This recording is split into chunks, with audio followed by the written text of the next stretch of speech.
નસવાડી તાલુકાના અંતરિયાળ ગામોમાં રોડ રસ્તાનું તેમજ રીસર્ફેસિંગની કામગીરીનું ધારાસભ્ય અભયસિંહ તડવીના હસ્તે ખાતમુહૂર્ત કરવામાં આવ્યું છે। નસવાડી તાલુકાના ધાર સિમેલ ગામની હરખોડ કુંડા ગામને જોડતો 6 કિલોમીટરનો રસ્તો આઝાદી બાદ પહેલીવાર નવો બનાવવામાં આવ્યો છે। આ રસ્તો બનાવવા માટે સરકાર દ્વારા 14 કરોડ 42 લાખના ખર્ચે મંજૂરી મળી હતી। કાચો રસ્તો હોવાથી ગામના લોકોને ભારે હાલાકી ભોગવવી પડતી હતી। આ રસ્તો પાકો બની જતા હરખોડ અને કુંડા ગામના લોકોમાં ખુશી જોવા મળી રહી છે। ડબાથી કોપા રોડ રીસર્ફેસિંગનો રસ્તો 5 કિલોમીટરનો જે 2 કરોડ 75 લાખના ખર્ચે નવો બનાવવા માટે ખાતમુહૂર્ત કરવામાં આવ્યું હતું।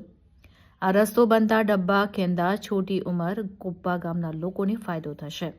આ વિસ્તારના લોકોને રસ્તો બની જશે ત્યારે સીધો ફાયદો થશે।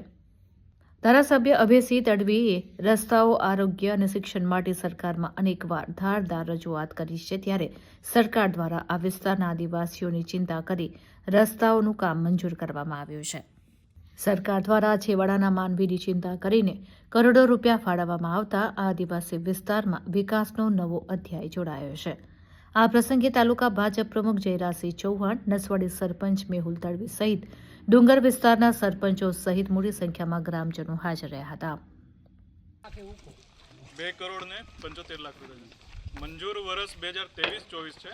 આપણે 3 વખત ટેન્ડર પાડ્યું હતું, એના લીધે કોઈ ભર્યું ના, એના લીધે ડીલે થયું છે। એટલે ચોથી વખતમાં ઇજારાદાર શ્રી આપણા ડીએમ આવું થતું હતું, પહેલા થતું હતું નહીં, હે થતું હતું, પણ હવે તો આવી ગાડીઓ ટના ટન ચડી જાય, હજુ ઉપર ખબર થોડું છે, એને હોય આપણે હરખું કરવું છે, જોઈને કામ કરવું।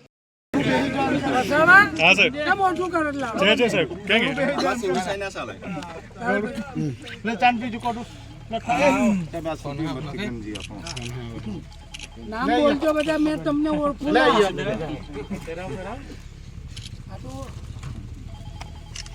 બસ, બીજું કોડું નહીં પછી તો રહેવાનું નહીં, બધા ડામર ચાલે, કોઈ બી ચાલે, કામ તમારે હાજર ઊભું રહેવાનું અને પ્રજા બી ઉભા રહેજો તમે ભાઈ। આ ગજે થતું નથી। આપણી સરકાર કેટલા રૂપિયા આવેલા ભાઈ? 275 લાખ જો બહેનો સારો બહેનો ને, પહેલા કરતા પેલી સ્કૂલોએ જવું હોય તો આપણને કેટલી તકલીફ પડતી હતી, અને આ સારું કામ થયું। ઉપા રોડ લંબાઈ છે 5 કિલોમીટર। દાદુ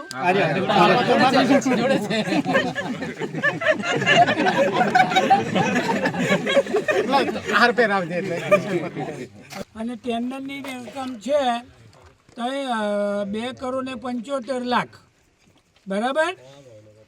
અને મંજૂર ટેન્ડર થયું છે 382 લાખ, વધારાનું છે લાખ, વધારે અભાવમાં છે સાહેબ। 3 કરોડ ને 82 લાખનો રસ્તો છે। દાદુ ધારાસભ્ય જોર